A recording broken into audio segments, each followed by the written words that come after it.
سعودی عرب کے دارالحکومت ریاض میں انٹرنیشنل لیڈرز فورم کے زیر اہتمام international college for tourism and hospitality Riyadh کے تعاون سے نوجوانوں کے لیے ایک تاریخی ایونٹ منعقد کیا گیا، جس میں سعودی، انڈونیشیا، چائنا، سری لنکا اور انڈیا سمیت کئی ممالک کے نوجوانوں نے شرکت کی۔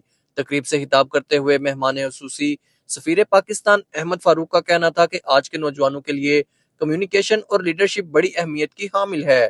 نوجوان قوم کا مستقبل ہیں، ان کی صلاحیتوں کو بروئے کار لا کر قوم کو ترقی کی راہ پر گامزن کیا جا سکتا ہے۔ تقریب کے میزبان سید وقاص نے خطاب کرتے ہوئے کہا کہ عصر حاضر میں زندگی کے ہر شعبے میں ڈیجیٹل ٹیکنالوجی کا استعمال ایک اہم ضرورت بن چکا ہے۔ ڈیجیٹل ٹیکنالوجی کے شعبے میں مہارت حاصل کیے بغیر ترقی کا خواب شرمندہ تعبیر نہیں ہو سکتا۔ تقریب سے حسن عمران، ڈاکٹر امین اور دیگر نے خطاب کرتے ہوئے علم و دانش، شعور، لیڈرشپ اور کمیونیکیشن کی اہمیت پر زور دیا۔ ارشد علی، JK نیوز، سعودی عرب۔